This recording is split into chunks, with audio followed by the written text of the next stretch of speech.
Right, joining me today is my good friend Rob Pope. It's been ages. It's been how many years now, Rob, since we last talked? I think it's been 14 years. 14 years. It's a long Yeah, if I've done time. my maths right. Yeah, if I've done my maths correct, then it's been 14 years. Yeah, it's a long time. It goes fast, doesn't it? It doesn't feel like 14 years, does it? Absolutely. And first of all, I just want to say thank you so much for making the time to come and talk to me and do this interview. Getting insight from music industry professionals such as yourself is exactly what students need these days, and people who are looking into the music industry. So, first off, if you wouldn't mind giving a brief general overview of your experience in the music industry and any relevant qualifications that you've taken. Yeah, sure. I graduated with a BA honours in 2008.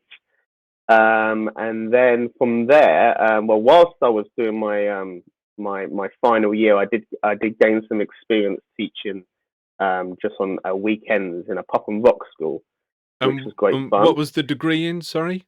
It was a music performance degree, so yes, yes, so it was primarily performance based, but obviously there was theory elements, as well as composition, music tech elements as well. But yes, primarily it's a music performance degree. So yeah, I gained some teaching experience during the last kind of year as a bit of a part time job.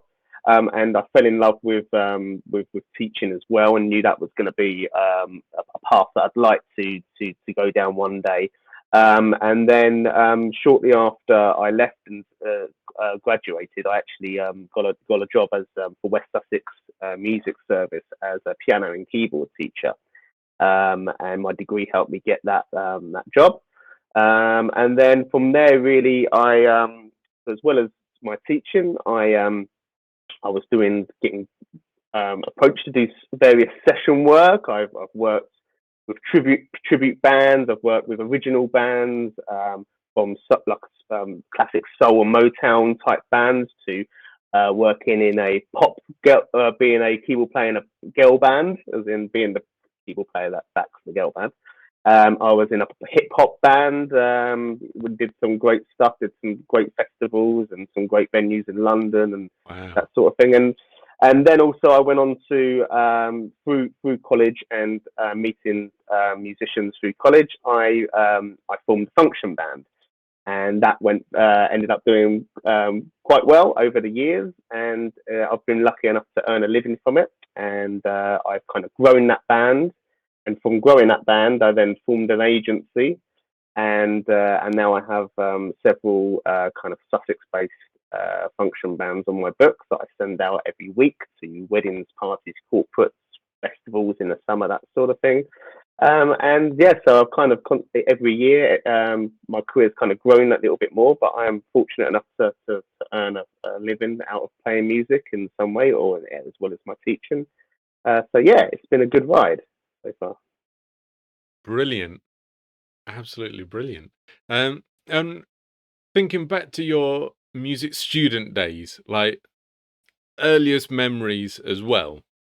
Can you please give us some of your best memories? What inspired you from your music education to spur you into music?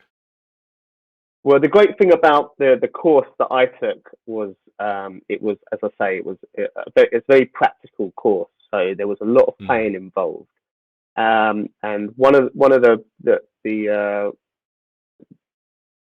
one part of the course would be that you would get an artist. The lecturers would say to you, this term you're learning about an artist. You'd learn, the history of that artist, and then you'd have to put on your own show at the end of the term. And that was always great fun.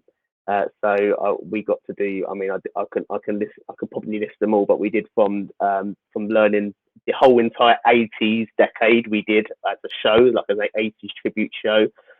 We looked at the Motown era, and then we went on to do specific artists. So we looked at Kate Bush and Peter Gabriel one year, and I've got to say that was probably my the best education I got, because I got to learn Mm. inside and out. Every song, the sounds on the keyboard that I was using, being a piano and keyboard player.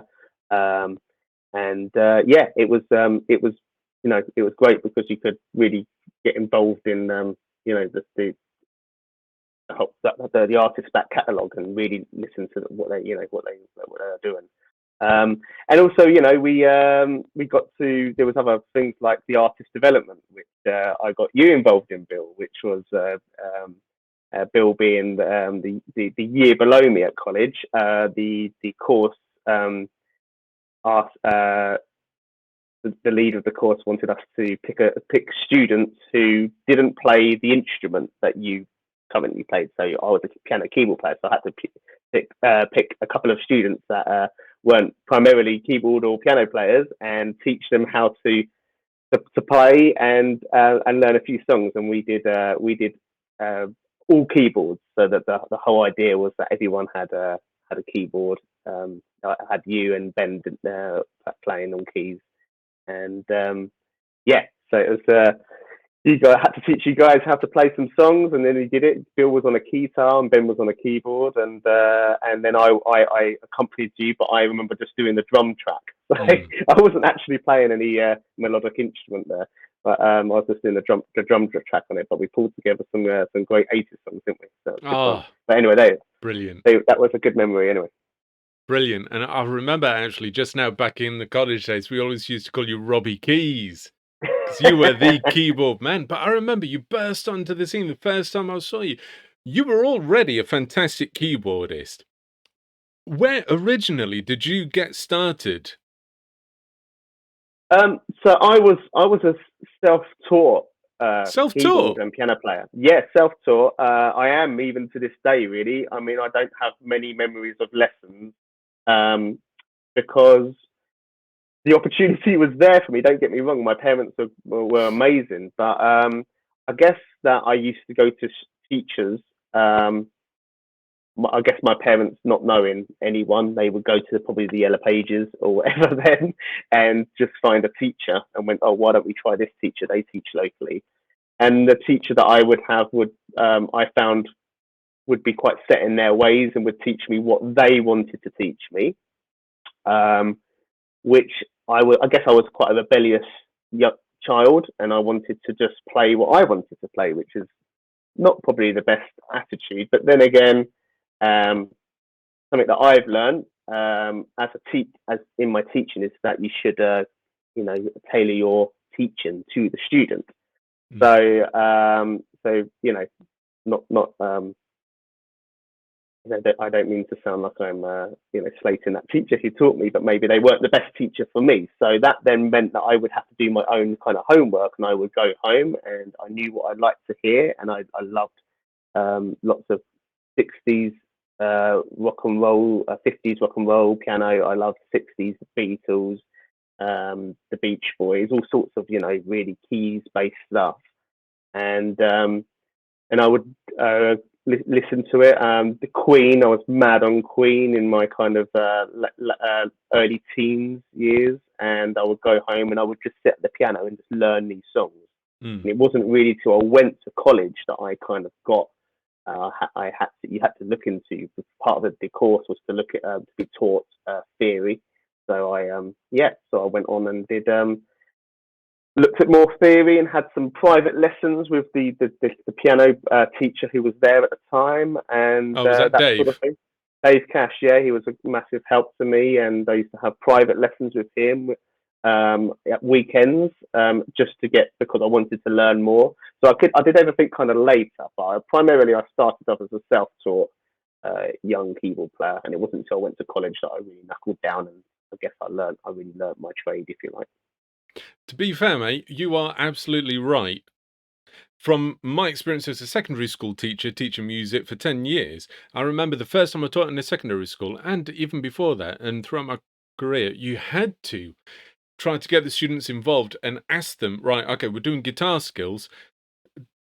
your homework for this week is to go and listen to some songs that have guitar in that are nice and simple. Come back and tell me what songs you want to learn. And then over half term or something before we start the project, I'll sort out the resources for it. You need to get them on board. Or you can Absolutely. say, right, we've got these 3 songs to choose from after checking, the charts or whatever. Have like a whole class vote. And I would do that with every class Yeah, when I was teaching at the Grange, especially. It was fantastic.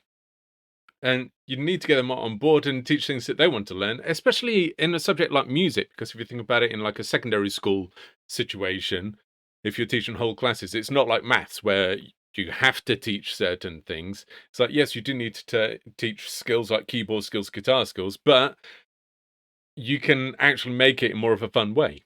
But yeah, absolutely. absolutely. Absolutely. That's Mm. brilliant. So, what is it specifically that inspired you to take up a career in the music industry? It was always something that I wanted to do. Now, I was never ever. I think I had quite a good what's the word? I think I had a good realistic approach. So I was never like I'm not saying that people shouldn't have goals and dreams, absolutely, but I personally was someone that was just, I've always been quite realistic, and I was like, look, I want to play music, I want to be involved in music, and if I'm lucky enough to earn a living out of it, that's the a dream. That's how my mentality was. So yeah, it was all I really wanted to do. I remember sitting there, just being at college and playing and being like, "This is amazing. If I can do this forever, then I'm happy." And obviously, as you get older, you got to learn that you got to earn a living out of it. So then you find, right, what are the ways of earning a living? So and then hence why I went down the road that I've gone down since. But yeah, it was just, if you're the person who knows that they want to do this for a living, or forever, then I just say go for it and take the paths that are in front of you. Absolutely. So I know, um, I know this next question is a little bit vague, but what was your process building your musical career? So you started off doing at the weekend a little bit of teaching whilst you were finishing off your degree, right? And then you went full time with Sussex Music Hub, and then there was the function band. But that function band, which we're going to get into in more detail later, um, it started at college, didn't it?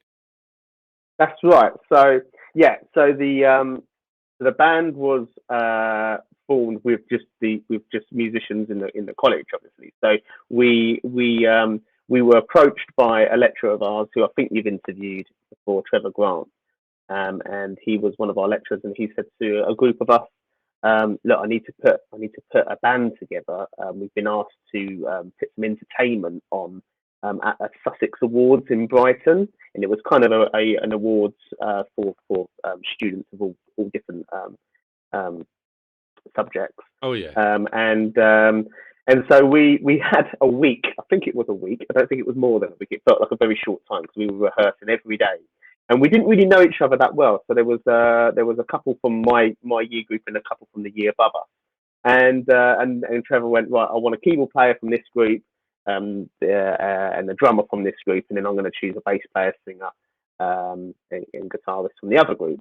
And so he said, right, you guys, you've never played together, but I want you to get together, brainstorm some uh, a list of songs, a set list.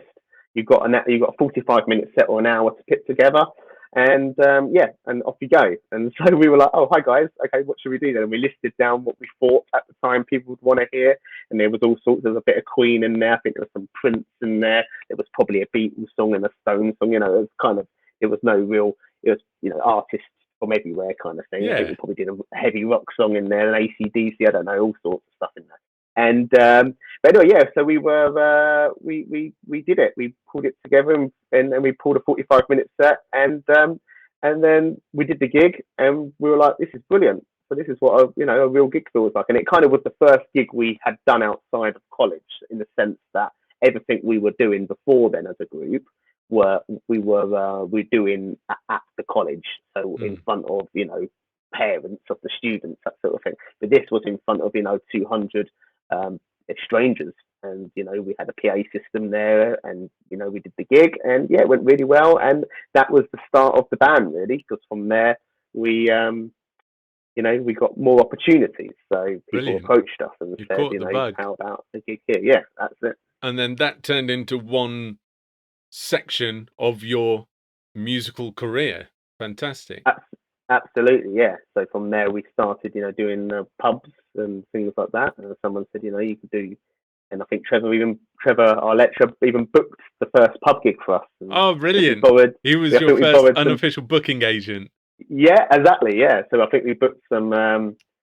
I think we borrowed some speakers from the tech department from the college, and we did Brilliant. the gig. And yeah, it was good fun. Ah, fantastic. And backtracking a little bit to your teaching, because obviously every musician, the main thing that I think students need to understand at this point is that every musician needs several streams of income in order to make a living. Would you say that's true?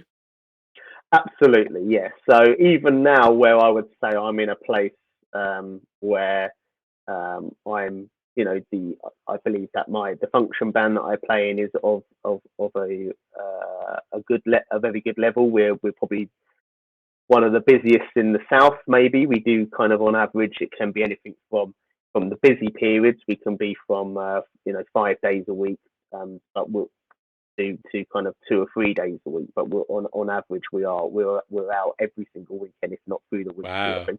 But saying that, I yeah, I do my teaching. I do my teaching in the day. So I currently I used to teach a lot more than I do, but now I teach 2 days a week, Is two that full days a week. privately or still through the music That is service? that's freelance now. So I've now gone freelance in the last couple of years post pandemic.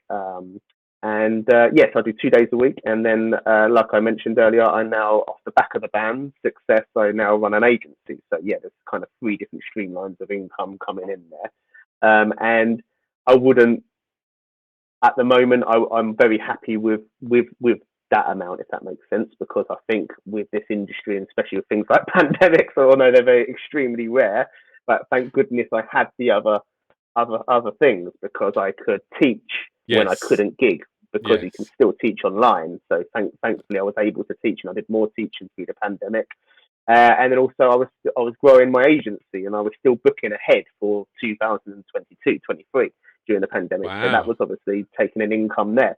So my advice would be to try and get your fingers in as many pies as you possibly can. I love that phrase. Yeah. Is that even a phrase? I think I've just made it up. Yeah, I it know you is. can I think love it. as in as many pies as you possibly can. Yeah. But yeah, yeah. Yeah, And yeah, when I'm just trying to think from the perspective of someone who may be interested in teaching through a music service, how did that happen? Did you approach them? Was there an advertisement saying we need a piano keyboard teacher, and you just applied for it, sent CV like the normal way? yeah. I think it was that simple. Then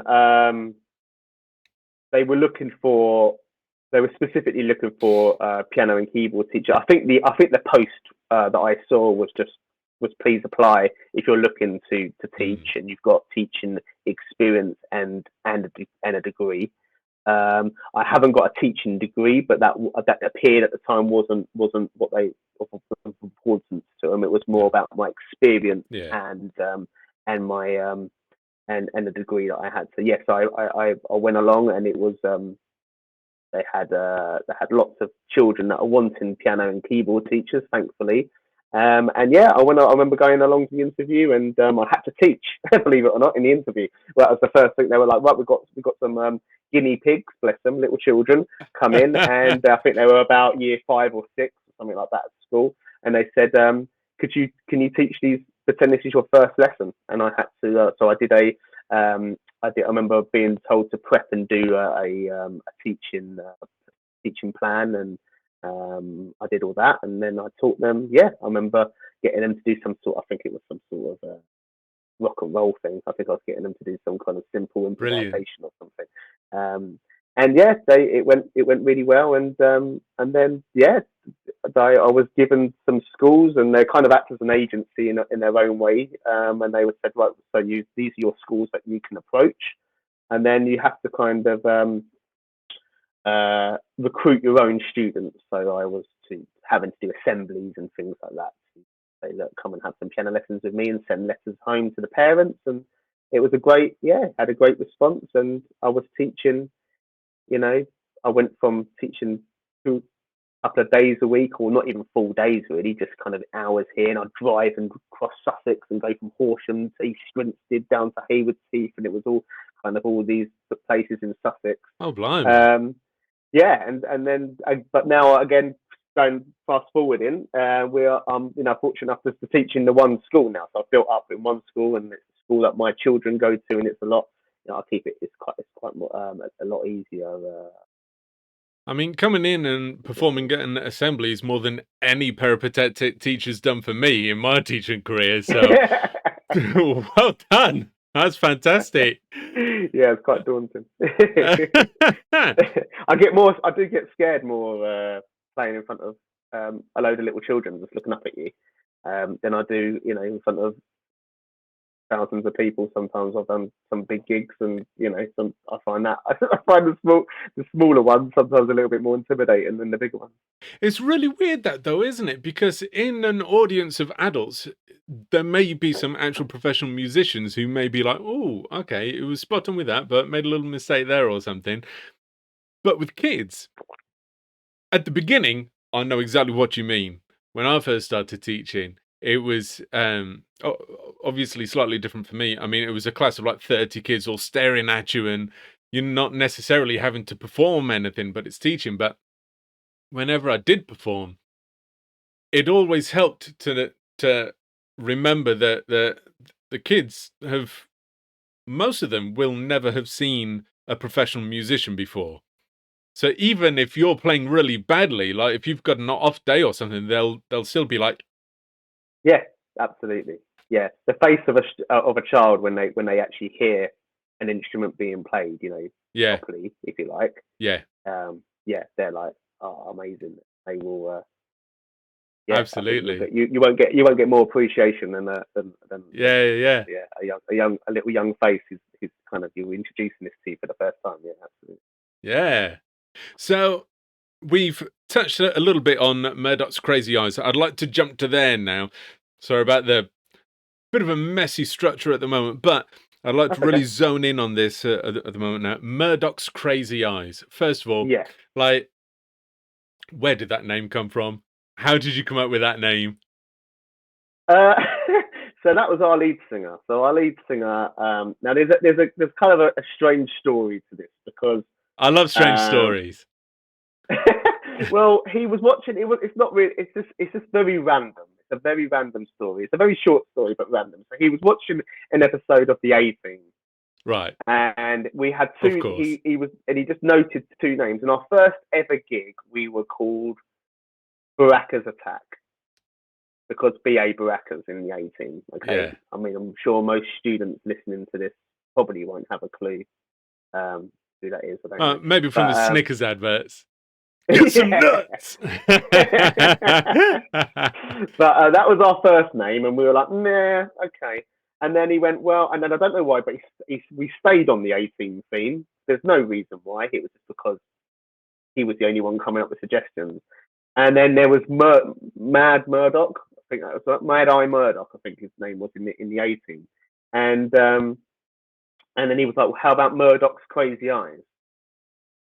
And we went, okay, yes, go with that. And we kind of just settled on it. That's fine. And then we did it. We were like, okay, let's get some business cards printed. And that's kind of, after our first gig, and we got it printed with Murdoch's Crazy Eyes.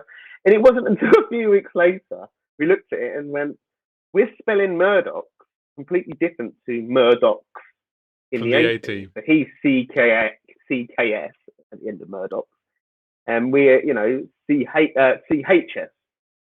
And so there was no relevance really to Murdoch's So the end of the story is that we have that's where it came from, but really it's completely irrelevant because but the name's got a bit of a ring to it. I think most people think we're some mad metal band or something like that, but no, we're not. We're a function band, an events band that have played some all sorts of swanky events. Brilliant. The Murdoch's Crazy Eyes on the flyer, and they're like, "Oh, okay, what's coming on here?" And then we end up, playing some funk and soul, and then they're like, "Okay." Fantastic. I love that. I love that a band called Murdoch's Crazy Eyes plays all these like swanky places. What, like where people are wearing tuxedos and stuff?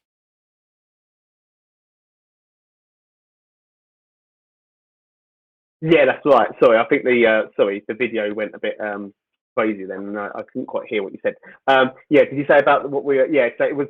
Yeah, so the events we were playing, yeah, absolutely was kind of black tie events and things like that. And Brilliant. sometimes the name Murdoch's Crazy Eyes doesn't always jump out at you is gonna be appropriate, but yeah, So we end up being alright. So when you first started with Murdoch's Crazy Eyes, you played that first gig at the awards ceremony and then got booked in for your pub gig. How important for this band was first impressions? Yeah, so very important. I mean, I think the first thing we wanted to do, and we were very, from day one was, this is going to be a professional thing. So although we started doing pubs and things like that because we wanted to get our name out there and we wanted to play and learn to get tight with the set and things like that, we had a goal that we wanted to play, bigger events and functions, that sort of thing, where the money is really, where you're going to earn a living. And so the first thing we wanted to do was, make sure that we had always got off on the right foot. So it's very, first impression is very important. We would turn up and we would make sure when we set up that everything was tidied away. We wouldn't leave things, there wouldn't be a messy stage. From day one, we knew that we wanted to be as professional as possible. We'd always be extremely polite, to as you should be with the client, and I would always liaise with doing functions, having a booking coming in. I would liaise and make sure that you speak to them and everyone, get back to them quickly and answer any questions and things like that. And then in the band, I would say it's having good timekeeping as a musician, making sure that we were always there was never anyone in the band that would be would take.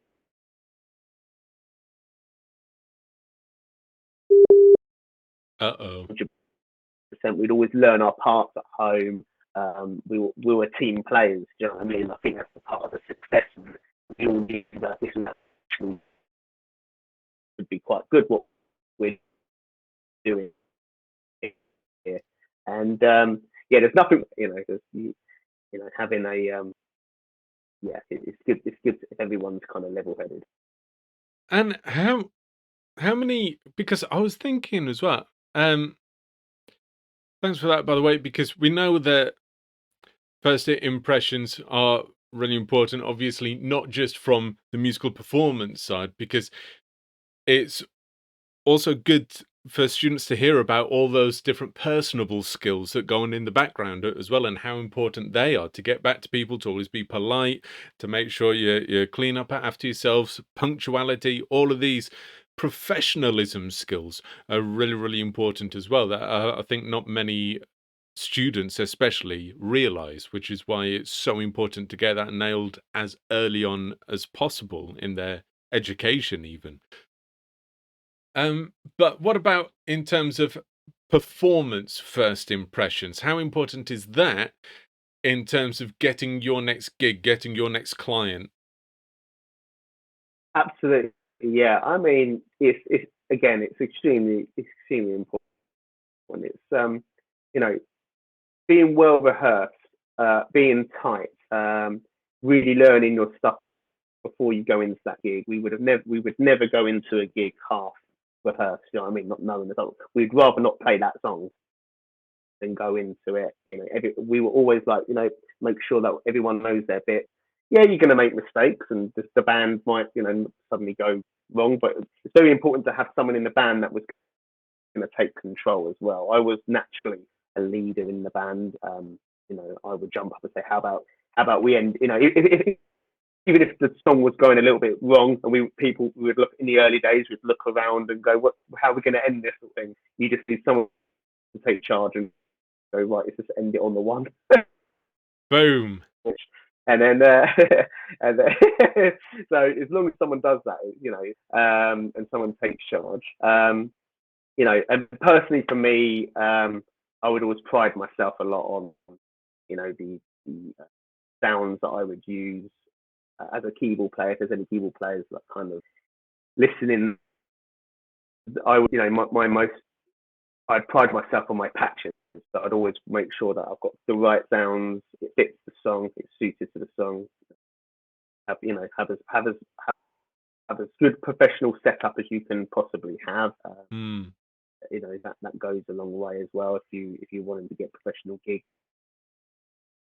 have the right setup and sounds and things like that. Also on a gig, we also always made sure that we would have a sound engineer. Now I'm not saying that there's a lot of function bands out there that do the sound themselves, and it's absolutely fine. But from nearly day one, we had a sound engineer. Now part of the band. He's been part of the band for the kind of the 15 years we've been going, and so it's good to have kind of to set the bar high, if that makes sense, and make sure that the products that you're providing is of the highest level. That's what I'd say. Yeah, absolutely. How important would you say it is now, having had the experience of having a live sound engineer? How important would you say that is compared to not having one? It's massive. I mean, technology's advanced quite a bit in recent years. So there's a lot of bands or musicians that might say, no, you don't need a sound engineer, and for pub gigs and things like that, you probably don't. You can monitor your own sound from a digital desk. You can even, the lead singer could go out on the mobile phone and have an app on there. If you've got a digital desk, obviously that's more expensive having a digital desk, but there's lots of desks out there, mixing desks that can be on on stage next to you, and you can go out into the audience with an app and adjust the sound. But we always wanted to be the best we could be. So we came across a music tech student, and we met him, and he started doing a few kind of even pub gigs with us. And we weren't earning a lot of money, and we would just be like, no, we'd rather the quality be of its highest with the sound guy, and share out more of the profit, if that makes sense. The pay would go 6 ways instead of 5. And that wasn't important to us. It was more that we did what we were doing.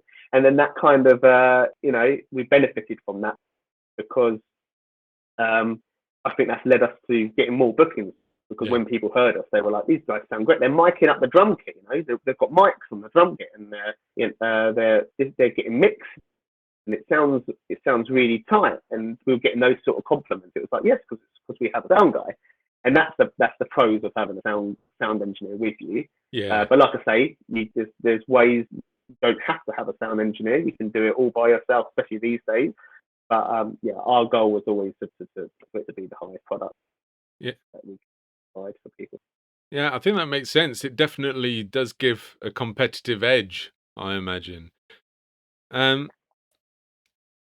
Because when I, for 3 years before I did my teaching qualification, I was a bassist and band manager for a 10-piece Motown soul function band down in Brighton. We were called No Town Like Motown. No Town. Love it. I still love that name. It was so cool, actually. Is because I worked an off license, and Sundays were so boring. But there was this regular customer who came in every week who actually worked in marketing. And I was like, mate, I'm trying to suss out a name for this Motown band. And he was like, Motown band? Oh, okay, interesting. And then the next week he came in with like a list of 20 potential names for me. I was like, amazing. Brilliant. I'll have that one. um, Brilliant. I love it. but one thing is, I think you've got the right idea of only having 5 people in the band, because one of the most frustrating things, it sounded amazing having a 10-piece with like a brass section as well. It was fantastic. But the logistical issues of getting everyone to every rehearsal, the logistical issues of getting everyone to the actual gig, and also the amount of pay that has to be divided between so many people makes the band more expensive, or makes the pay maybe not worth it for some people. It was very annoying in that sense. But what's the makeup of your band, and how did you come to that decision? So we were actually we started off as a 6-piece band. We had 2 guitarists, but the second guitarist, didn't really want to take it any further. I think he did about 6 months of pub gigs with us, but in the early days, when we were still at college, and then he left. So we went very quickly, went down to a 5-piece, and it kind of just worked really well. So that's we had a male lead vocalist, who we were very fortunate to kind of be introduced to again at college. He's amazing. He's not only a fantastic showman and got great energy, but his vocal range is ridiculous. He can sing from kind of Shaka Khan, if you like, female artists, to heavy rock stuff, and everything in between. So we were very lucky to kind of have him, and he's kind of the face of the band as well. So if anyone ever wants to check out the band, all our videos, you can see that he's quite he stands out because he's got a Mohican, and he kind of he's the image of him stands out. But and then and then it's guitar, bass, drums, and myself on keys. And again, everyone in the band's so strong. We've had a few different band members um, over the years. So we had a female bass player to start off with, and she was fantastic. But she went travelling, and then when she came back, it wasn't really something that she wanted to continue with, and she's got a completely different career now. So we met another bass player, and he's been with us for the last 10 years. And then we've had different drummers. We've had 3 or 4 different drummers, and it's a bit of like a spinal tap. They don't spontaneously combust, but they end up going on to other things. Really, we've had some great success stories out of our drummers. They started off in the band, and one of them went on to do it's a drummer Tudor Cinema Club now, and so a big kind of pop Wow. big shows and things like that. We've had other drummers that have gone on to do loads of different things, but our current drummer's been with us for about 7 years. And yeah, it's a good lineup, and it's really our strongest lineup, I think, at the moment. And then actually saying that we're a 5-piece, we have in the last kind of 5 or 6 years, we thought, well, why don't we offer a horn section as well? So we have a trumpet and saxophone player now as an option, but that's optional to the client. So if they want a 5-piece band, they can have that sort of set price, or they can add the horn section. And again, we met 2 guys over the years who now are we mainly just use those. They're from London, 2 fantastic horn players, and so we do go up to a 7-piece band. Wow. Brilliant, because I was gonna ask, have you ever considered having like a brass section as well? Because fair enough, you can play the parts on the keyboard, but it's just not the same, is it, compared to the real thing? No, there's nothing worse than horrible MIDI sounding brass parts. I do think that I do layer. So some musicians don't care about this, but I do layer my sound. So I will have if I'm doing a brass part, I will have a brass sound in there, but I will heavily layer it with a synth or something like that. You can kind of hear the harshness of the brass that cuts through, but I'll also layer it with some kind of 80s sounding synth as well. So it cuts through just like a brass would, but it's not quite. You're not just listening to a keyboard horn, because they don't sound the nicest always. So it's very hard to find an accurate one. I know you can find all sorts of software now that kind of imitate horns quite well, but it's still not quite the same as an actual having the guys on stage. So yeah, it's great when they are with us. I'd say they do probably about 40% of our gigs, so it's just under half. Brilliant. I'd say, but it's nice when they're.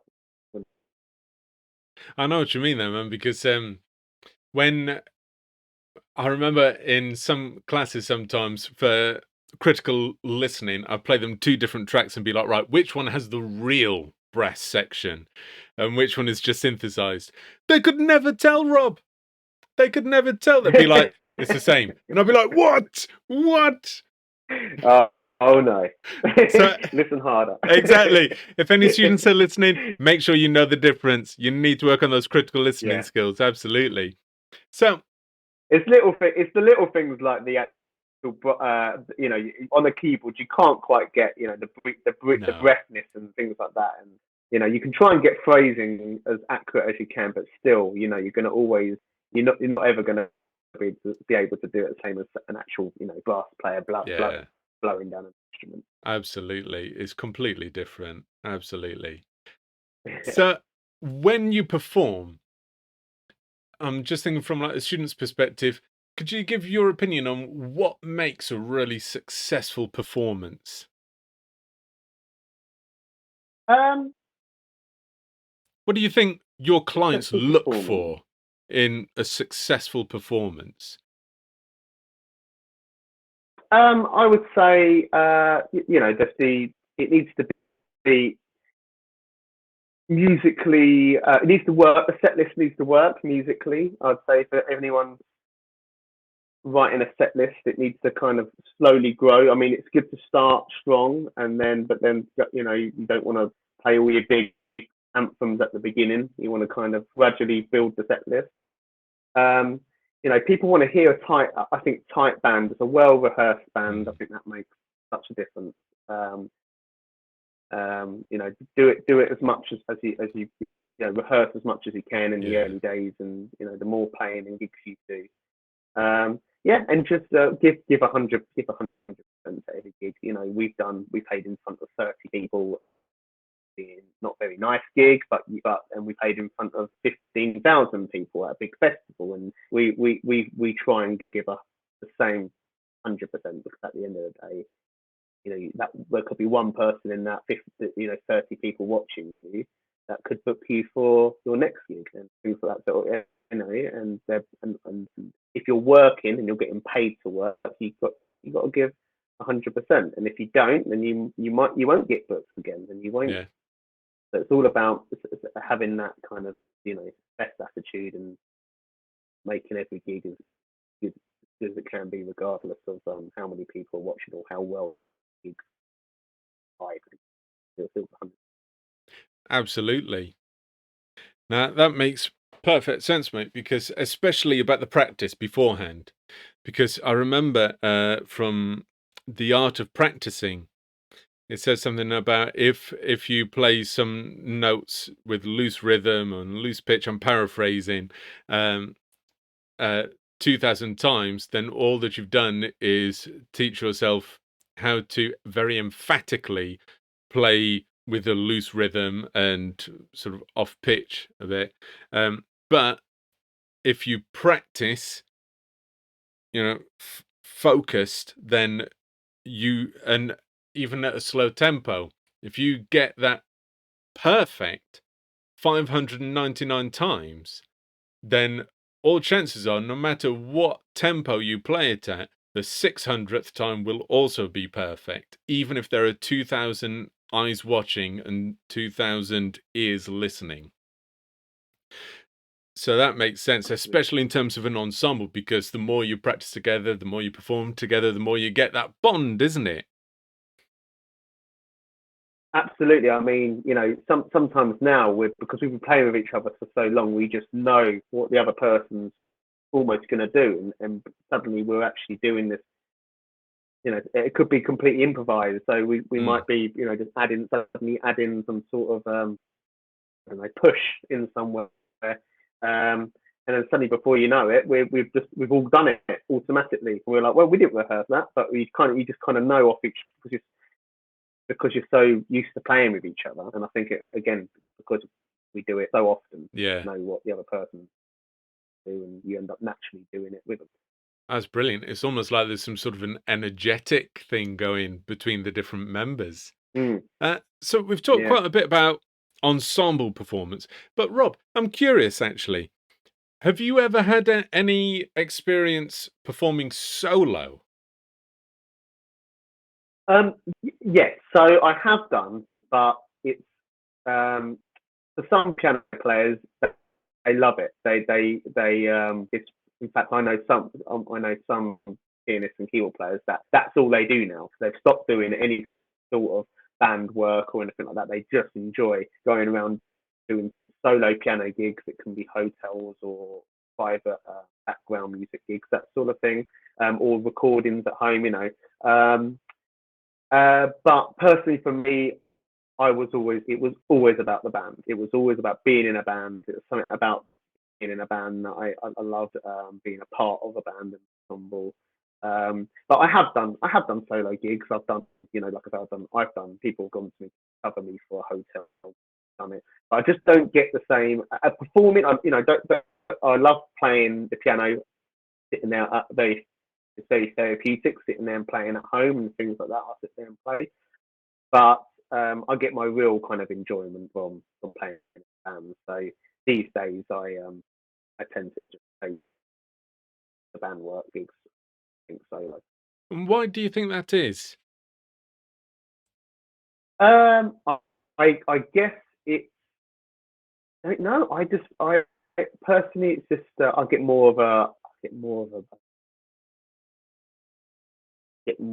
out of playing in a band. I don't know. I think I'm more creative in a band environment, and just get more. Yeah, I think it's just an enjoyment Oh, thing. And personally, I've got to a stage where I'm able to have a bit more of a choice. And like yeah. I said, I have done solo gigs, um, and now I'm at a stage where I'm just like, do you know what? It's all I prefer to be doing what I love doing, and yeah, it's a bouncer. That makes sense, mate, because honestly, I can imagine there being it being more fun having that sort of connection with an audience and other band members rather than doing a solo piece, especially for piano, because piano I can imagine being booked for a hotel or something, just playing in the lobby in the background, and then it feels more like it's more for yourself, really. It doesn't. Mm. I can imagine it feeling like it doesn't. It doesn't feel like you're actually performing for anyone. So there's not really that sort of energy. It's not the same kind of energy there, is it? Yeah, I totally agree. And I mean, I'm not saying that people, especially young musicians starting to get gigs and things like that. Solo gigs is a great way to earn, some money. So absolutely, people should go, try and get those sort of gigs.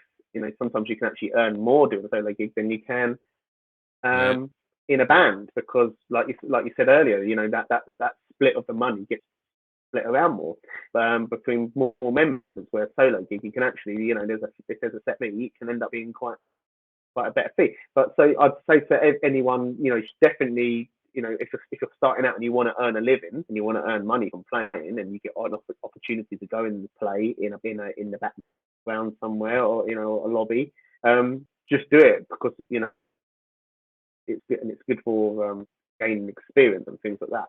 And like I did do that in the early days, but nowadays, I've got to a stage now where I can be a little bit more picky because I yeah. kind of pay my dues and I do the gigs that I do the gigs that I want to do now. Brilliant. Make Paid your dues in music industry prison. my, uh, but I know you've had experience teaching kids, and you mentioned before that you like as a beginning lesson you taught someone how to improvise and stuff. But for students who may be a beginner, even through to an advanced pianist, could you give it any advice on what makes a good improvised solo? yeah. Any sort of key principles for that? Yeah, I'd say that you would, build it up. So a good solo, I always say, is something that is slowly slowly starts. Don't play all your notes in the first few bars. Don't play all your licks and all your tricks in the first few bars. So if I were taking a solo on a song, I mean, I've learned this as well. This isn't something that I wouldn't say that I did this straight away. In when I was younger, it was like, right, you've got 16 bar solo or something coming up, and I would be like, right, I've got to do everything I know, possibly, everything I can possibly play to show off as much as I possibly can. But actually, sometimes, little is more. If that makes sense. So I Mm. would say build it up slowly, build up your solo, the crescendo sort of thing, and just think about it melodically. Think about what you're going to play before you play it as well. And yeah, and just let it build. Yeah, I think that's some of the yeah, best advice, and that's really good practical advice. Thank you so much for that, Rob, because I remember as well being taught, I mean, as a bassist, it's not like I need to do solos, but in the context of a whole song as well, it's got to have some body. It's got to start off quite nice and gentle, isn't it? And then you ease into it. So what you said about not using all your licks, all your tricks at the very beginning, the first few bars, it makes perfect sense. You want to build it up, give it some body, giving it some shape into a crescendo, like you said, making it big, melodic, and louder towards the end, where you get to show off a bit more. In, I suppose, what in classical terms would be a credenza. If if any students want to go down that route, um, okay. You're um, teaching me now. that's just classical terminology. But what experience do you have accompanying others, like in more in terms of purely just piano accompaniment, say for a vocalist, for example? Yeah, I've yeah, I've those gigs have been there. I've done those sort of gigs. I've done quite a bit of recording for solo stuff, and um, it's something that you should again you should think about the vocalist. So I always think automatically where's that singer, which range is that singer in, which octave of the piano. You want to kind of complement that. So if you're playing some chords behind them, don't want to play in the octave too low, that sort of. So you got to think about what the job of a company complement thing, kind of build it when they're building it, building the structure and everything. Work with that. You That makes sense. Have you got any advice for anyone who may be accompanying others, especially vocalists? Because I know that's quite a typical setup in GCSE music. There's a vocalist and there's also a pianist. Then the vocalist will get assessed for their solo performance, and the pianist will get assessed for the ensemble in the same performance. So they need to be really responsive to the vocalist's needs. Have you got any practical advice for someone in that kind of position? Yeah, listen. You got to listen to each other. Can't go in there as a soloist mindset. So Mm. especially as a piano player, you've got to listen to that both, and you can build it with them as they're starting to the song's really building into a big last chorus, and you can really go with them. You know, listening and rehearsing as much as possible. Again, Yeah, going back to the rehearsing thing. Yeah, I can't stress that enough. It's really important.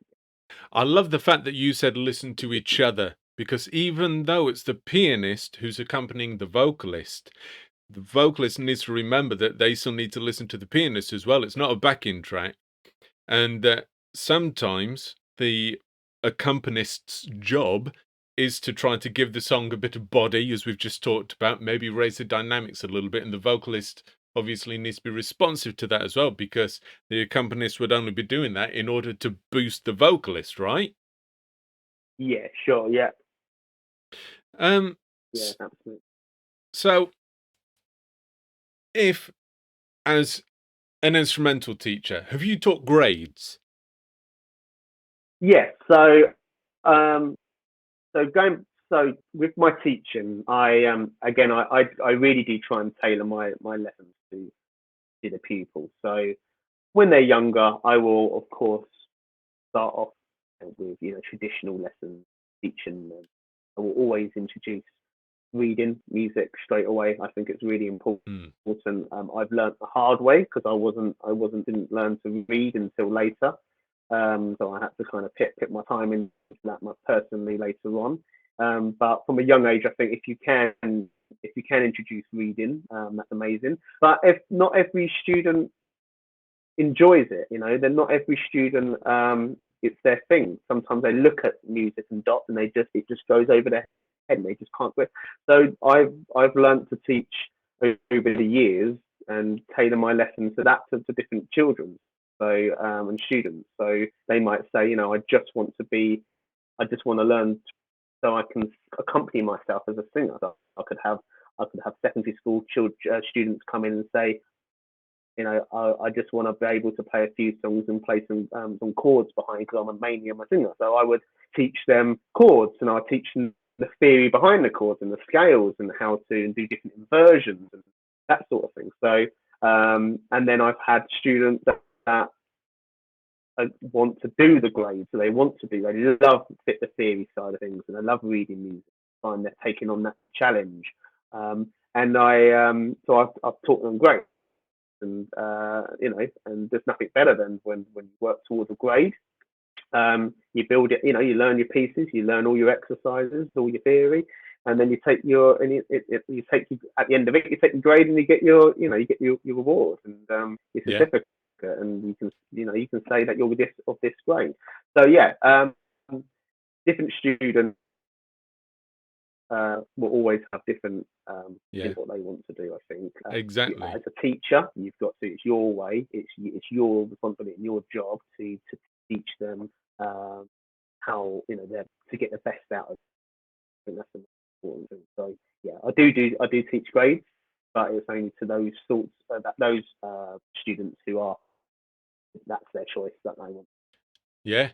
And it's really good to hear so many more different examples of personalized teaching, how you've personalized your lessons for this specific student, which is exactly what needs to happen, but obviously very, very difficult with 30 odd students in a classroom. Um, but again, it shows if a student's musical education can be personalized, that it should be, because then it just opens so many doors, it motivates them, it engages them a lot more, etc., etc., etc. But the main reason I asked about grades, and to be fair, considering what you've just said as well, it could be applied to other students who may be accompanying themselves and just preparing for a performance or something. Have you got 3 top tips from your perspective? I know you're a keyboardist slash piano player, but for any instrument, what 3 top tips have you got for an outstanding performance? What do you look for? Like, it could be in students or Okay, for people who are auditioning, perhaps, to be part of a function band in your books. okay. Outstanding performance. Okay, so it's a hard one. I'd say having a good sound. I think that's very important. So that could be on an instrument. That could be having, like I say, if someone comes in, they've got to have the right sound. If they're a keyboard player, they've got to, if they're playing Superstition Body, they've got to have a clap sound, haven't they? Mm, And so it's very important to kind of have the key sound. Guitarists, having the right tone for the songs and things like that. Um, if they go in, I'd be looking for someone to come in prepared. Again, I know I keep banging on about the rehearsal thing being prepared, but it's so important. So being prepared and and if you're prepared, then you'll relax and you'll enjoy yourself as well, and you'll enjoy the gig or the audition or whatever you're doing. If you're prepared and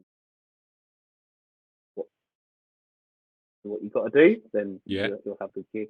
Um, and for me, I don't know if this is I don't know if I'm mixing these up a bit, but I don't know. I think as a band, have it really having entertaining and well thought out links and things like that into. So if a band was auditioning, say, for me or something like that, they would need to think about, don't just come in and play the song just start to finish, or maybe think up 3 songs, put little medley together, that sort of thing. You can be a little bit more creative with it. That goes a long way. And I've been to auditions and done things with bands, in the early days, trying to get on agencies.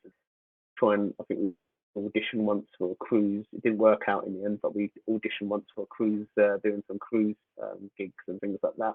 And going along to an audition and doing a kind of little medley, a 5-minute medley of 3 or 4 songs goes a long way.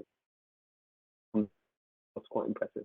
I love that. I love that. And I completely agree, Rob. There are 3 fantastic top tips there for an outstanding performance. So first of all, know your sound and make sure you've got your sound sorted. Number 2, make sure you are prepared, because people can tell if you're prepared or not. They can tell if you've put enough practice in or not, and that will have a massive effect. And number 3, I absolutely love that one.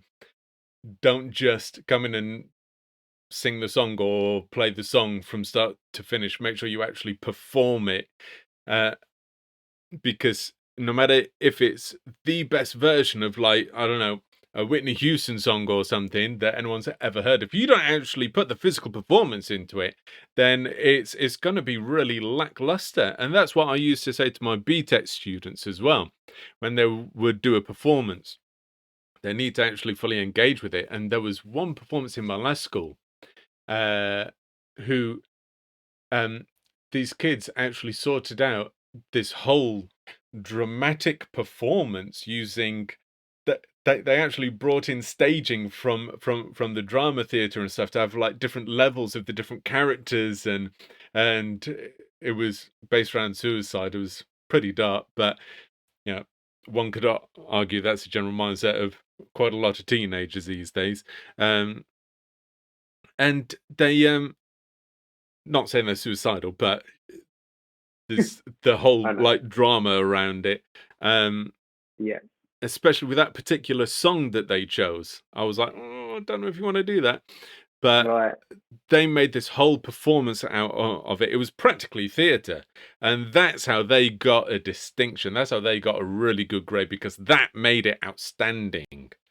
They had clearly rehearsed it well. They could sing it really well, and they played it really well. And they gave it a proper performance. So that's fantastic.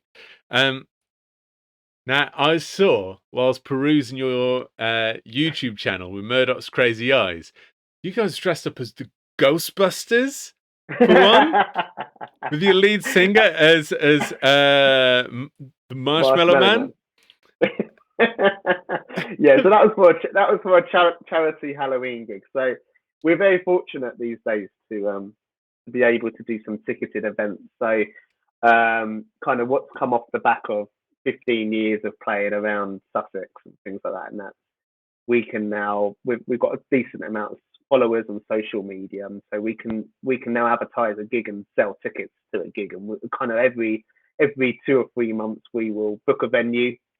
We've got one in Worthing that we play regularly, and one in Horsham. These are in Sussex, if I don't know.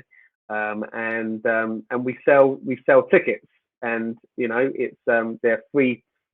Some of them are 3 to 500 capacity gigs, and they usually sell really well. And we try when we can to do charity based gigs as well. So we would give a proceeds of the ticket sales to the charity. And this, the Halloween one was obviously a week ago now. That's brilliant. And we it sold really well, and everyone dressed up, all the audience dressed up, and that we sold it as a Halloween party. And we played a lot of the usual kind of dancey stuff we played. But we did do about 8 Halloween as well. And yes, we dressed up. Fantastic. Being Marshmallow Man. And what's your usual sort of outfit for gigs, and how important do you feel what you wear is for the performance?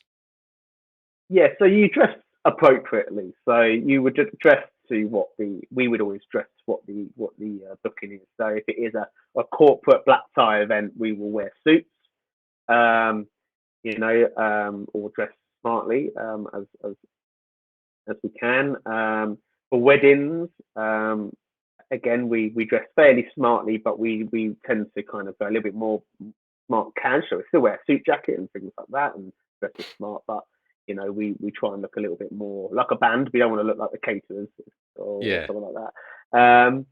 And then really for the ticketed gigs or anything like that, or festivals, we kind of think we guess we dress more like how we would dress if we were an originals band. Oh, We okay. we kind of just dress a lot more casually, but we kind of I guess we just being the same age in our 30s, we kind of have this fairly similar dress sense So anyway. So. so the dress is more for the occasion, not necessarily to emphasize the performance. No, obviously, if it was an eight now, we also do like an 80s tribute night or something like that. So if we did an 80s tribute night, we would of course dress in 80s. So you can probably find some photos of us dressed in our 80s Oh, gear as mate, well. I'm So yeah, when we've done definitely 80s, including links in the description. yeah. So when you've there's yeah, I can send you. We've got a brand new video of our latest 80s show that's out now. Brilliant. Yeah, people can hire that for all sorts of events or um, you know and venues and things. And yeah, so we would dress in 80s gear for that. But yeah, we tend to we dress per the booking. So what we're getting booked for, we That makes sense. Um, so now going back to the whole band situation, and we've talked quite a lot about the importance of knowing your stuff and practicing. Do you have any advice for any students or people in general? How do you get the most out of a rehearsal? How do you maximize that rehearsal time when everyone's together with their instruments? homework. So you do all your learning at home. We Yeah. do all of our learning of the song of our instrument, what our instrument's going to be playing. We will do at home, and you do as much as that. And I would say then when you get into the rehearsal room, you obviously play through the song or the songs, and then you can work on the structure. If it's going to work, are you going to keep it like the original? Are you going to just do a verse, chorus, verse? What works best for the type of gig you're doing. If it's going to be keep people dancing, and there's a low bit in the song where it comes down dynamically, then you might not want to add that bit because you want to keep everyone dancing. So you kind of Mm, work on the structure, what works best for the song or the performance that you're doing. But yeah, I would say everyone does their homework at home, um, and then you run through the tracks as many times as you can with everyone knowing their bit, and then get that tight as possible. that makes perfect sense. Everyone needs to make sure that they know their part at home before you get into the rehearsal, because otherwise it is just unprofessional, really, isn't it? So even for students, they need to get into that habit. If you're learning a song, make sure you learn your part at home. And I remember having a chat with Trevor, and he was saying about the importance of people being able to play their part by themselves. Like even in a setting, he'd stop the class and say, "Right, you play your part by themselves. You play your part by themselves." And vocalists would always say, "Oh, I can't do it with the rest of the band." And he said, "Well, you'll have to." And Right? Yeah, absolutely. absolutely, that's brilliant. And also you want to try and with the time, sometimes you don't have a lot of time, so you Mm, might have a 2 hour. If you're a busy musician and you've got lots of gigs, then or you've got a deadline for whatever reason, maybe it's a last minute thing. They say, can you come and rehearse on Tuesday? The gig's on Saturday. You might only have 2 hours to rehearse, 5 6 songs, mm. and you can't go in there and not be unprepared and not know what you're going to do. So you've got to do as much as you can at home, and then go into that rehearsal knowing exactly what you've got to do. and then it's all about the band. You're rehearsing the band to get tight. It's not about you improving in that rehearsal. It's about trying to use that time. But that's what rehearsing's for. Obviously, sometimes there'll be Yeah. certain situations where you might have a week's worth of rehearsal and you've got a little bit more time to work on certain things. But yeah, that's how I do it anyway. We always do our stuff at home, and Yeah.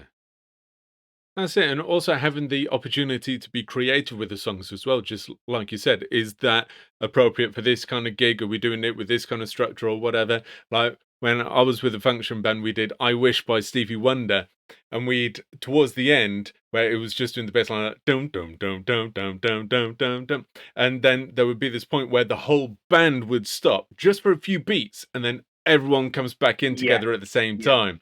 Those kinds of things, just like you said, when you're practicing as a band, you're getting all the parts together and practicing those specific nuances that make it that much more interesting and gives you that much more of a competitive edge. That makes sense. Absolutely. Um, and I was thinking as well, because a friend of mine who I'm interviewing tomorrow, Sam Brown, he's had to be a band manager before, and he's had to go in sometimes without any rehearsal and trying to lead these performances with no rehearsal time. So absolutely cannot emphasize how important that is. You're absolutely right, mate. Everyone needs to do their homework. You get your part spot on at home. hmm In the actual rehearsals, do you have a specific set of ground rules, even unspoken, if you've never really acknowledged them before? Would you say that there is a particular set of ground rules that's important for any kind of rehearsal? uh, again, I feel like I'm repeating myself, but I go again. Just be prepared. If one of us walks in there unprepared Yeah. and doesn't quite know, we're like everyone straight away is like, oh, That's it. I guess for that question, I'm coming from a teaching mindset, dealing with teenagers, especially guitarists, who, as soon as you try to actually suggest something, they're just like, diddle, diddle, diddle, diddle. No, stop playing your guitar. oh We're yeah, trying to of course. talk here. I forget about that. You see, the days of when I was at college, the amount of everyone noodling. I get you. Just yeah, that's a very good one, actually, Bill. Yeah, I would say number one, don't yeah, just keep quiet unless it's time to play. You Yeah. can do your noodling at home, but when you're in a rehearsal room and you've got 2 hours to learn 5 songs or get 5 songs, Yeah. yeah, you wanna use that time wisely and yeah, cut out any especially when we're trying to talk as well. If someone's trying Yeah. to talk and cut the noodling out, absolutely. Because then it just brings the energy down as well, doesn't it? People just get frustrated and like, oh, God, why don't you just Yeah, please focus for 5 minutes? yeah, No. yeah. Oh, so your own personal practice routine, if you start learning a new song, how do you structure your own practice? If there's a particular So area of technique or something that you need to really nail. yeah, so I do a lot more learning than I do practice these days, I must admit. So, years ago I would practice lots scales and new things. Maybe I'd like to, learn if there was a solo in a song, that would be my practice. That would be I'd just right, that's it. I'm going to do that one. Trying really hard to get that nail. But these days, being kind of having less time because I'm busy gigging. A lot of the time, it's my practice would be kind of coming and tied in with learning songs. So I Yeah. do. I always say that I will always listen to the song over and over and over before I even really get on the piano. I will listen to that song, really listen to all the different aspects of the song, listen to the structure, listen to the chords, the melody, any hooks and riffs, and the sounds. For me as a keyboard player, the sounds of the song, Mm. the patches that and then I would sit down once I know it, and then start, working it, the chords and structure. So yeah, I always listen first before I do any sort of playing. I think that's really important. Really know that song, and yeah, and then sit down and practice the learn the chords and then practice it. Practice, practice, practice. That's it, because I guess for you, for the level where you're at now, you can probably listen to a song and imagine playing the notes in front of you, yeah, before you even sit down to a keyboard and be like, right, that's in G major, it goes to A minor, blah blah blah blah blah, and you can probably figure all that out in your head at the moment. Have you got any advice for students, perhaps, who are just starting off and don't really have a set practice routine? Would you advise them to have a particular kind of structure, or maybe even not? Um, yeah, I would say sit down at your instrument and just you just maybe break it down, break it right down. So if you're listening to a song, if you're learning a song, just break it down to the first. I don't know. If, it depends if you're reading music. Obviously, you can break it down to the first four bars or something like that, and just really just play over that bit, repeat it, and you can just keep playing over it and keep repeating. And it's the same with if Mm, you're learning. If you're listening to a track, just play the first 10 seconds and try and get that bit down, or maybe just the chorus or the verse and things like that. So yeah, I'd say break it down is very very important, and yeah, just listen to where what's going on in that track. Yeah, your excellent. listening skills. That's it. Breaking it down is the most important thing, I think. There, that's brilliant. Cheers, Rob. Um, so in your gigging experience, especially probably earlier on in your musical career, what were some of the common problems that you encountered when you were actually physically at the venue starting to set up for the gig? And how do you normally try to avoid them now?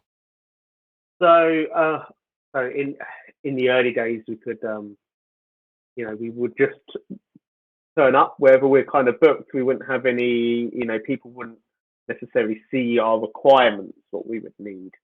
And we, in the past, we've turned up and there'd be, people not really understanding the power of requirements paid in a barn or somewhere, someone's garage or something, and the power, isn't that great. And you plug everything in, and then suddenly it trips, and you're like, oh dear. And so we always now we send out terms and conditions. We would say now that the power requirements we would need and space we need. Well, sometimes we've turned up and yeah, you're playing in that corner over there, and you're like, okay, not sure we're going to get everything in there. And so yeah, there are a few problems, and then the biggest one, which happens all the time, even now, and probably more so now, is sound limiters. Um, sound. If anyone doesn't know what a sound limiter is, it's a horrible device for a It is. musician because it's essentially a microphone on a wall, and it's a traffic light system, and it's set at a decibel reading that it needs to be below. And sometimes they're unrealistic levels or inaccurate. They say that you've got to play under 92 dB, which is fairly quiet for a live band. But actually, they're not always programmed that accurately. And actually, even though they're Wink, saying it's wink. 92, it's usually yeah. If any venues are listening, yeah, please check your limiter. But yeah, so that's always a bit of a pain. And to get around that really is to have an engineer. Yeah. So we do limiter gigs. They're not that fun because you've got to play. It's not all about being loud. Sometimes it's just the frequencies. We're not even being loud. The drummer can be playing fairly quietly or almost normal, and that's not triggering the sound limiter. It's the bass that's triggering the sound limiter. There might be a frequency on another instrument which is just starting to peak the limiter, and it goes traffic lights, and you've got green's fine, obviously. Amber's like you're starting Mm, to sneak, and then if it stays on red for I think 5 seconds, then the power of the room cuts. And when yeah. you're getting paid, a decent fee to play someone's wedding or something like that, that is the last thing you want to happen is bride and groom with 100 friends on a dance floor and suddenly Yeah. the power trip. So having a sound engineer, for anyone who's ever or is at the stage of gigging and playing venues with sound limiters there, I'd say if you can have a sound engineer, because then you haven't got to worry as much and they can or just tell you to shush more. But when you're doing sound yourself, you might be thinking about the song you're playing and not looking up the limiter. And before you know it, it's about to cut the power. But anyway, I'd say those are probably the most the problems that come to mind. Anyway. In fact, that reminded me of a really funny thing. When I was a teenager and I first started singing, I was like a heavy metal singer. I was like, "Roar!" And we actually got asked by our local youth centre to perform at this like youth festival. And there was this guy from the local town council there going around with this measurer for sound, saying, "No, no, no, you can't be over this." And he made sure that he was stood like 5 steps away from the stage or something, just holding it. And he was like, "No, you're too loud." I was like, "Right, okay, microphone down, sing a bit more." "No, it's still too loud." "Right, drop the acoustic guitar, the electric guitar, just pick up an acoustic or something, or play the electric guitar without the amplifier." "No, it's still too loud." We actually got in. This is how little news there was in the area as well. We actually got onto the front page of the newspaper. Local band too loud for festival. That's mad. Yeah, I know, right? But you're absolutely right. A place with a limiter is the worst possible place. We actually sometimes used to ask, is that really necessary for this Yeah. particular gig? Let me just switch it off for a minute. Annoying thing is as well, and that's you can have the limiter on the wall, which is right by the band, like you said, with the Yeah, guy with his reading in his hand. But actually, a lot of these limiters are in place because obviously they're bothered by neighbours complaining and sort of thing. A lot of these venues they can get in yeah, trouble with environmental health, which isn't good for them. Um, but really, the reading should be from outside the venue or where the noise is travelling to. So yeah, I think the it should be really a limiter, on the out of, near the outside should be really help the reading should be coming from.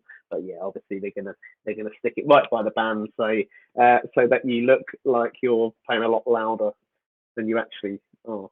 Yeah, they're frustrating, but this is an obstacle that people will come across as yeah. musicians, and you've got to deal with it, and you've got to just get on with it, and you can't turn around and say no, we can't do that. I mean, you might one day be in that position, be lucky enough to say no to certain gigs, but we will always try and do it. But I would say, yeah, having a sound engineer is very important.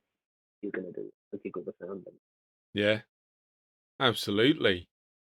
So is that one of the main things that you advise your function bands sometimes when you book them for a venue with your talent agency? Yeah. So, what? How do you mean? So, what would the would So the with the sound? are you the liaison with the venue, and you in the contract ask if they have a sound limiter? If they do, what decibel is the Yeah. limit, so on and so forth. And then you send a sound engineer with the band there as well, and he knows to keep it under Yeah. that. So with Murdoch, with my band, with the band that I play in, we have Mm. we have a contract for all of our bands. But with that one, yeah, we will. It's stated that they have to notify us if there's a sound limiter, Mm. so we can prepare accordingly for it. And yeah, with my band, we will always have sound engineers, I've said. And I'll add that the same contract goes out with any of the bands on the agency, and then it's down to the band if they feel they can deal with it on their own, or they can book their own sound engineer. That's down to the band. But yeah, it's always in the contract, all of our terms and conditions, and one of them is to be notified if there's a sound. Brilliant. Well, Rob, this has been absolutely amazing. We've talked about so much and actually gone way over the amount of time that I originally had planned for this, but it's just been absolutely fascinating, and you've come up with some real nuggets for both students and teachers here, I think. So I'll tell you what, if you don't mind, I'm going to finish off with a couple of personal questions for you. Um, Yeah.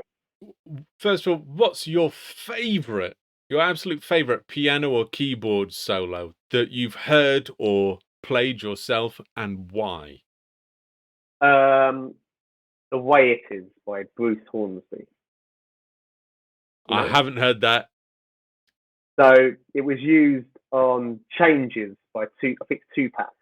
Ah, that's just the way it Yeah, is. so the original is Diddle-own, Bruce. diddle-own, Yeah, yes, diddle-own. the original is by Bruce Hornsby, who I think that was his number one. I think he was a bit of a one-hit wonder with that song, kind of in the charts. But also, he's an amazing pianist, and he's got still sells out shows all around America now. Yeah. But that song there, The Way It Is, the piano solo in that was whenever I still listen to it now, and I'm just like, oh god, if I could write a piano solo, because it's so melodic, it just builds so nicely, and there's so many lovely little bluesy grace notes, jazzy. Nice. Uh, it's quite country like, it's quite country like piano, and yeah, even like the tone of his piano as well, little things like that. He uses a very bright sounding piano, a very 80s bright sounding piano, and yeah, it's just one that I heard years ago, and it's still, if anyone ever asks me what's your favourite solo to kind of listen to, and I can almost play it perfectly.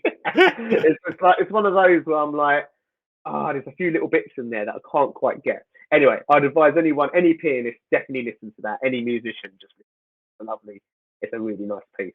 And And that's Bill, you should The listen Way to It it. Is by Yeah, Bruce Hornsby. Bruce Hornsby. Yeah. Awesome. Ah, cheers, man. That's brilliant. And last one, have you got, I mean, you've already said one. Have you got any other recommended listening, any songs specifically for aspiring pianists or keyboardists? It's really, really hard to narrow, but I don't think I can narrow down just. It's really hard because they just all keep coming. But you've got to say Elton John for a pianist, Hmm. just because his playing is amazing. If you actually listen to some of it, and and a lot of the chord structures, and it's just he really is a musical genius. Hmm. Um, and then I mean, going back to Ray Charles is another one. Oh, You just beautiful. listen to his playing; it's amazing. Um, yeah, going. Sorry, I got. You've asked me for a couple, haven't you? But like, Little Richard, amazing. Yeah, His yeah. rock and roll piano playing. And then, of course, the genius of all is Stevie Wonder for piano and keyboard, just in every Absolutely. song. I mean, it's incredible. I remember watching a documentary of the Funk Brothers standing in the shadows of Motown. If any listeners have no idea what I'm talking about, YouTube it. I'm sure it's up there somewhere. And the Funk Brothers were the original backing band for all the major Tamla Motown artists back in the 60s, and I think some of the 70s as well, even going into the 80s before they moved to LA. And when Stevie Wonder first came there, I remember the pianist was teaching him a couple of things, like, this is a blues note, a color note, and he said after a few weeks he didn't need me anymore, and then he went and learnt drums as well, Yeah, amazing. Yeah, yeah. and he was completely A blind big the one. whole time. He started off as a singer and He played. I think he harmonica played player. every. Didn't he play every instrument on? I think maybe Sir Duke. I think the Sir Duke recording originally is Stevie playing every instrument. He might not be playing bass. He might not be on bass, but I think he's on. So I don't think there's any guitar in Sir Duke. I think it's all keys. I think it's all Yeah, clav and electric piano, and then it's bass and drums, and obviously the horns. But yeah, I mean, I think a lot of the songs in the Key of Life album is. I think he's playing pretty much all the that instruments. wouldn't surprise me No, at all. amazing. What a legend. Thank you so much again, Rob. I really, really appreciate you giving up the time. And hopefully we'll be able to do it again in the future. Maybe get a little bit more insight when you've got a little bit more time about your agency or something like that. Hey, yeah, anytime, Bill. Let me Cheers, know. Rob.